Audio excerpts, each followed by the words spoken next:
Channel के सभी दर्शकों को नमस्कार। प्रिय दर्शकों, आज हम चर्चा करते हैं इस वीडियो में कि चतुर्थ घर से क्या क्या विचार करना चाहिए। चौथे घर से विचार करने योग्य कौन कौन से विषय हैं। उसके बाद हम चर्चा करेंगे कि चतुर्थ भाव का कारक 12 घरों में बैठने पर जीवन के किन स्तरों को बढ़ाता है और घटाता है। विषय अत्यंत गहन है, ज्योतिष का है। इस विषय को मनीषी लोग, जो ज्ञानी लोग हैं, जिज्ञासु लोग हैं, वो बेशक पूरे ध्यान से सुनेंगे और देखेंगे। मैंने यहाँ पर एक लिया हुआ है मेष लग्न का चार्ट, जो कि अक्सर हम लेते रहते हैं। मेष लग्न के इस चार्ट में हम चतुर्थ हाउस के मालिक के बारे में आपको बता देते हैं। यहाँ लग्न मेष है, इसका कारक है मंगल, दूसरे घर का कारक है शुक्र, तीसरे घर का कारक है बुध और चौथे घर यानी सुख भाव का कारक है चंद्रमा। अब इस चंद्रमा के 12 घरों में होने से जातक पर क्या क्या असर होंगे ये तो मैं बाद में बताऊंगा। इससे पहले चतुर्थ भाव से विचार क्या क्या करना चाहिए। तो चतुर्थ भाव को प्रसन्नता या सुख का भाव कहा जाता है और इसको माता के भाव के तौर से भी देखा जाता है। ये भाव आपके निजी जीवन, घर में आपकी छवि कैसी होगी, माँ के साथ आपके संबंध रिश्ते कैसे होंगे, परिवार के अन्य सदस्यों के साथ आपके संबंध कैसे होंगे और आपके जीवन में सुख सुविधाओं और स्कूली शुरुआती शिक्षा के बारे में भी जाना जा सकता है।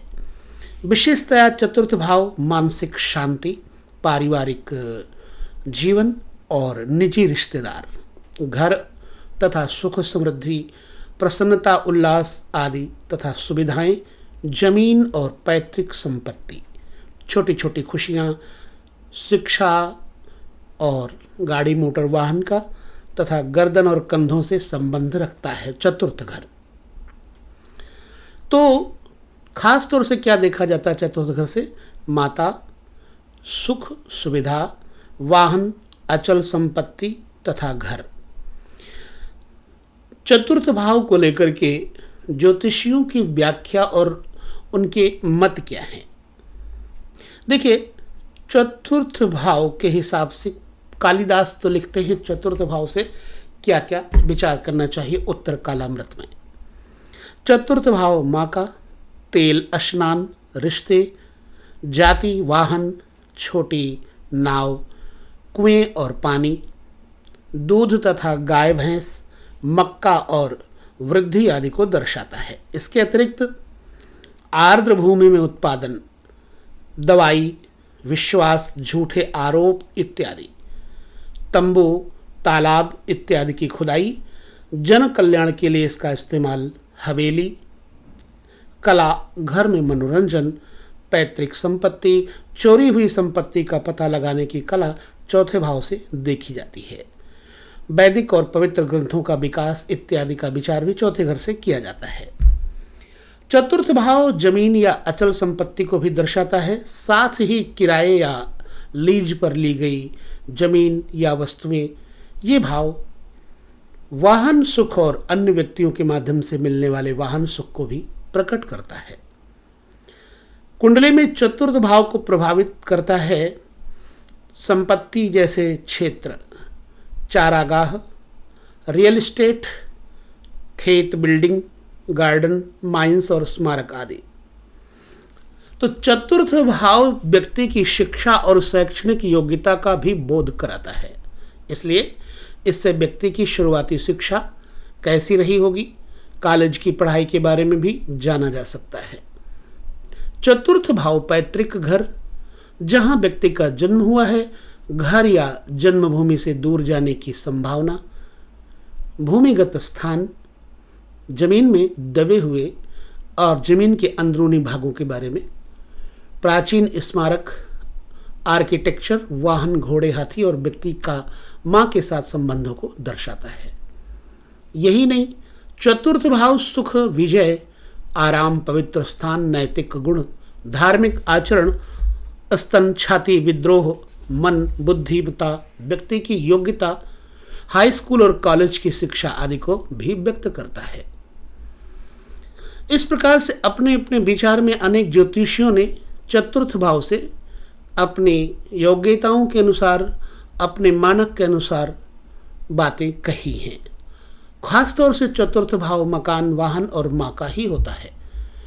आइए हम चलते हैं, अगर चतुर्थेश को लग्न में देखा जाए तो इसका असर क्या होगा।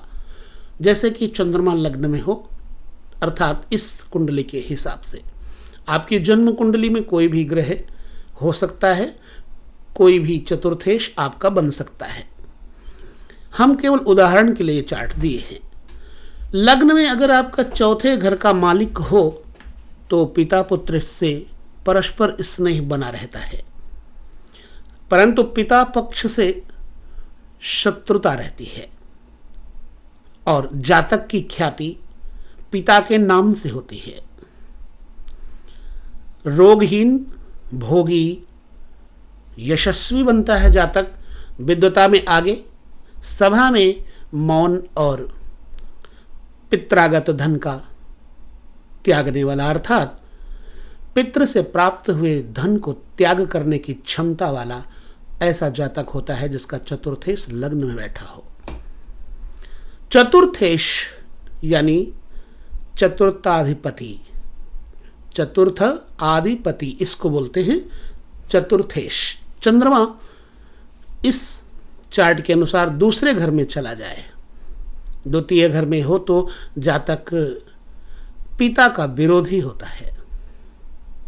शुभ ग्रह होने से पिता के साथ विरोध नहीं करता, अच्छे विचारों के साथ सहमत होता है, पितृपालक और विख्यात होता है, परंतु पिता को पुत्र अर्जित धन की प्राप्ति नहीं होती। अर्थात यदि चतुर्थेश धन भाव में बैठा हो तो पिता को पुत्र के द्वारा कमाई हुई संपत्ति, पुत्र अर्जित धन की प्राप्ति नहीं होती। कारण कोई भी हो सकता है। कई बार आपस में अनबन हो जाती है, तब भी नहीं होता। कई बार पुत्र देश प्रदेश में रहने लगता है, तब भी नहीं बनती। अथवा कई बार जातक का पिता परलोक गमन कर जाता है, तब भी पिता को पुत्र से अर्जित हुई संपत्ति की प्राप्ति नहीं होती।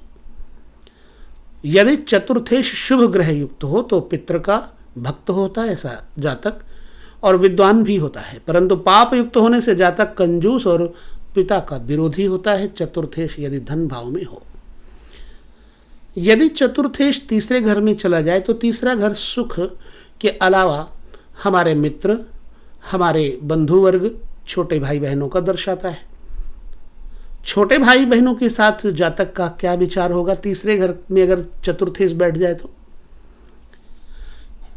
ऐसी अवस्था में कई सूत्र हैं कि माता पिता का हनन करने वाला जातक होता है, मातृ पितृहंता अथवा मातृ पितृ शत्रुहंता, परंतु पितृ बंधु का प्रतिपालक होता है, यानी कि पिता के भाई का प्रतिपालक होता है जातक चतुर्थेश यदि तीसरे घर में हो। ऐसे व्यक्ति का कुल विशेष रूप से प्रसिद्ध होता है, विख्यात होता है, और उसे वाहन और चतुष्पद, हाथी घोड़ा इत्यादि अब के ज़माने में नहीं है, परंतु वाहनों की सुख की प्राप्ति अपने बलबूते पर करता है। यदि शुभ ग्रह युक्त हो तो जातक को बहुत से मित्र और भुजार्जित से धन प्राप्त होता है। अच्छे मित्र होते हैं। चतुर्थेश यदि तीसरे घर में हो तो अपने छोटे भाई बहनों का पालन करने में जातक आगे रहेगा।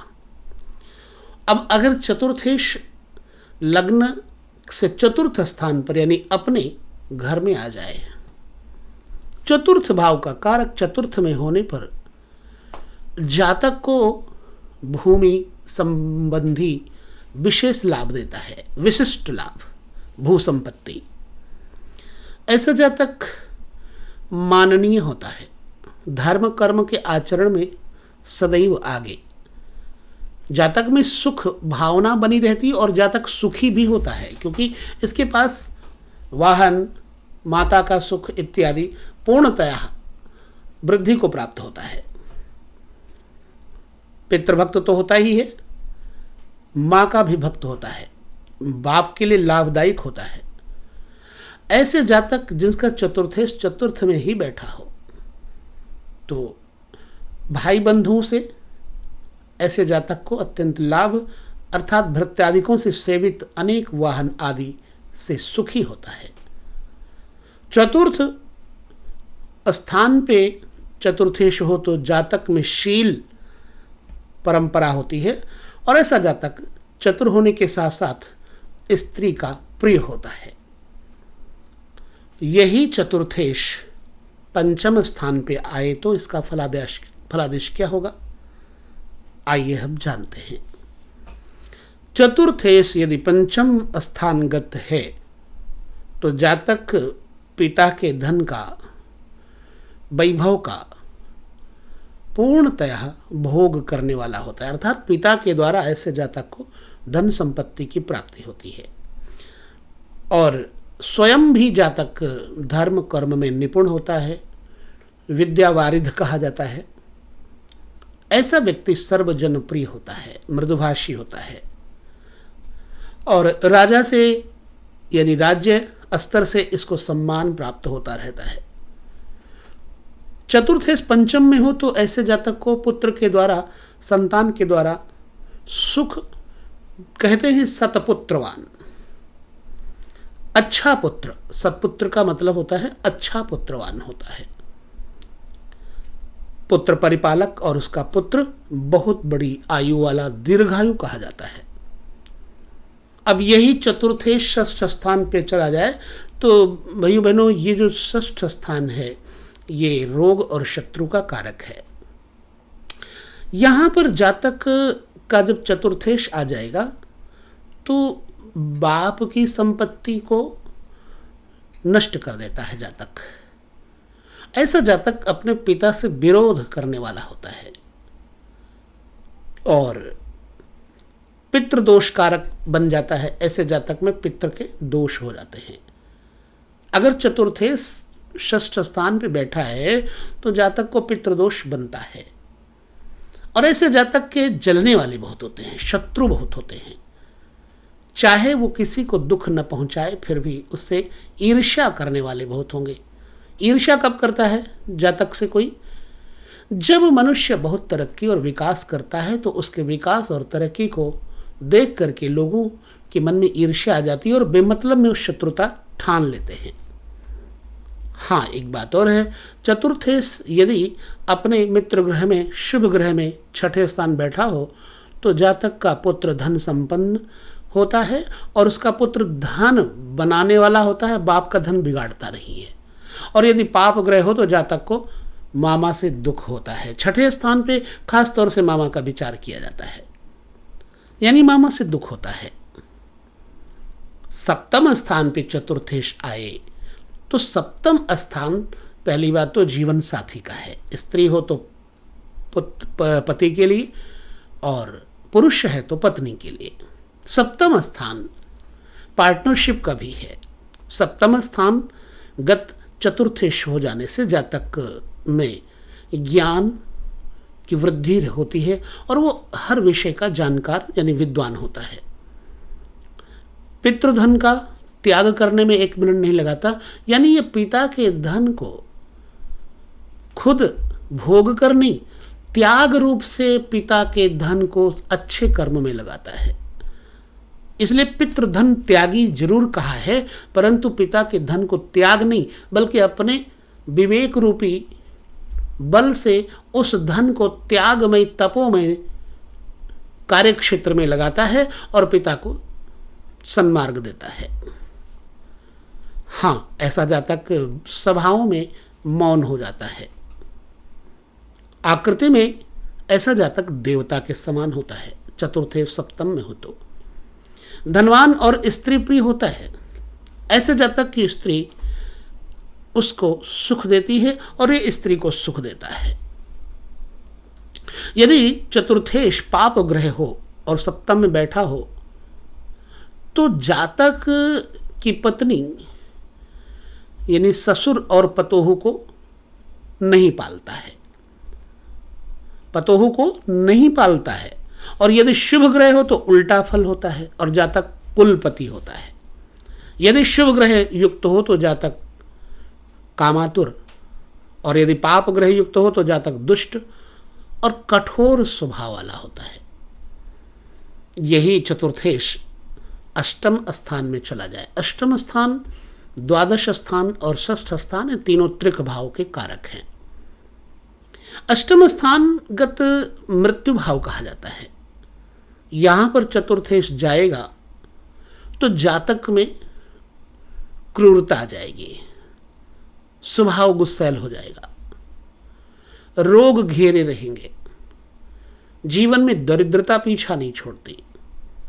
इसके कर्म कुकर्म में बदल जाते हैं, कन्वर्ट हो जाते हैं। ऐसा जातक मौत को गले लगाने वाला होता है, मृत्यु प्रिय होता है। मृत्यु प्रिय का मतलब ऐसे जातक को हमेशा मौत की बातें अच्छी लगेंगी और उसे माता पिता से थोड़ा सुख प्राप्त होता है। यदि चतुर्थेश शुभ ग्रह बैठा हो अष्टम में तो वाहन आदि का नाश होता है। अब चतुर्थेश अगर आ जाए हमारे भाग्य में, भाग्य नवे घर में जहां 9th लिखा हुआ है, तो जातक का भाग्य और सुख दोनों ही बढ़ चढ़ के होते हैं। विद्या में और पिता के धर्म को मानने वाला, यानी पिता की सेवा शुश्रूषा करने वाला जातक होगा। बाप की बुराई, माँ की बुराई ऐसा जातक न करता है और न सुनता है। पिता को प्रसन्न रखने वाला जातक मनुष्यों का स्वामी, बहुत से लोगों के ऊपर स्वामित्व रहता है। स्वामित्व का अर्थ क्या है? यानी इसके पास बहुत से नौकर चाकर भृत्य इत्यादि होंगे। तीर्थ प्रिय, तीर्थों में भ्रमण करने का ऐसे जातक को शौक होता है। क्षमा युक्त और परदेश में ऐसा व्यक्ति रहता है, परदेश में सुखी भी होता है। चतुर्थेश नवे घर में बैठ जाए तो इस प्रकार का फल बताया हमारे शास्त्रों ने। नवम भाव वैसे भी विद्या, धर्म, कर्म, पिता, दादा, कुल परंपरा को संजो के रखने वाला घर है। दशम स्थान पिता का कारक है, आकाश का कारक है, कर्म का कारक है। दसम भाव में यदि चतुर्थेश बैठ जाए तो ऐसे जातक को अपने राज्य स्तर पर, मतलब मंत्री, मिनिस्टर, राजा इत्यादि से सम्मान प्राप्त होता है। ऐसा जातक हृष्ट पुष्ट चित्त, प्रसन्न चित्त रहता है। क्षमा इसके अंदर कूट कूट के भरी होती है। ऐसा जातक माँ बाप से सुख प्राप्त करता है। ध्यान रखें, यदि चतुर्थेश दसम स्थान पर बैठा है आपका, तो आपको माता पिता से भी सुख मिलेगा और माँ बाप की सेवा आप भी करेंगे। यही यदि पाप ग्रह के साथ बैठ जाए चतुर्थेश दसम में तो इसका उल्टा फल हो जाता है। यदि चतुर्थेश पाप ग्रह हो तो जातक माता को त्याग देता है और अपने कन्या का प्यारा होता है। यदि चतुर्थेश शुभ ग्रह हो तो जातक दूसरे का सेवक होता है, नौकरी चाकरी करने वाला होता है। इसकी बेटी इसे बहुत स्नेह करती है। चतुर्थेश लाभ भाव में, यानी कि आमदनी के घर में, 11वें घर में यदि आ जाए तो इसे जातक को धन, सम्मान, यश आदि की प्राप्ति तो होती ही होती है। ऐसा जातक अपने बाहुबल से, अपनी शक्ति सामर्थ्य से आमदनी करेगा। नंबर 2 का पैसा ये नहीं लेगा। जातक में रिश्वत खोरी नहीं होती, धन उपार्जन करने वाला जातक होता है। ऐसे जातक पिता का पालन करने वाले होते हैं। परदेश जाता है यानी विदेशवासी होता है, धनाढ्य और उदार होता है, गुणवान और दाता भी होता है। इसके अंदर दानवीरता रहती है। यदि चतुर्थेश पाप ग्रह हो तो जार पुत्र होता है। जार का मतलब होता है पापी, और दोषी, जार का तात्पर्य चरित्रहीन भी होता है। अगर नीच का हो चतुर्थेश या शुभ ग्रह न देखते हो, पाप ग्रह देखते हो, तो ऐसे जातक के पुत्र तो होता है परंतु चरित्रहीन होता है। 12वें घर में यदि चतुर्थेश चला जाए तो 12वां घर भी बे भाव है। यहां से भी शयन, विस्तर इत्यादि का सुख देखा जाता है। जातक विदेश जरूर जाएगा, परदेशवासी होगा। क्या सुखी रहेगा? नहीं रहेगा, दुखी रहेगा और पिता के सुख से वंचित रहेगा, पिता के सुख से हीन हो जाएगा। कारण कोई भी हो सकता है, जरूरी नहीं कि पिता की मृत्यु हो जाए। जब यह जातक परदेश में रहेगा तो पिता के साथ वैसे भी नहीं रह पाएगा। लिहाजा ऐसा जातक अपने घर इत्यादि को संभालने के कारण धन बहुत खर्च करता है। यदि ये पाप ग्रह हो जाए चतुर्थेश 12वें घर में तो जातक जारज और नपुंसक होता है। चतुर्थेश यदि 12वें घर में आ जाए तो जातक जारज और नपुंसक होता है। जारज का मतलब क्या होता है? जिससे जार भाव पैदा हो, अर्थात इसके अंदर चरित्रहीनता बनी रहती है। यदि यह किसी स्त्री को देखेगा तो इसके अंदर विषय भोग की कामना होगी, इसलिए जारज कह दिया गया है। नपुंसक भी होता है यदि इस पर कोई अशुभ ग्रह हो जाए तो। यदि पाप ग्रह के साथ हो तो पिता परदेशवासी और शुभ ग्रह के साथ हो तो पिता सुखी होता है। इस प्रकार से चतुर्थेश यानी सुख भाव का मालिक इन 12 घरों में इस प्रकार से अपना फलादेश देते हैं। आप अपनी जन्म कुंडली के अनुसार कैसा अनुभव करते हैं हमें जरूर बताएं। वीडियो में अन्य बातें करेंगे, लेकिन अगली वीडियो में पंचमेश पुत्र के भाव का कारक यदि 12 घरों में जाए तो क्या फल होगा, पुत्र का सुख होगा या नहीं होगा, इन सब बातों को जानने के लिए अगला वीडियो ध्यान से जरूर देखिएगा। इसके लिए हम आपको अपने आपके प्लेलिस्ट में जाना पड़ेगा और सभी वीडियो आप देख सकते हैं।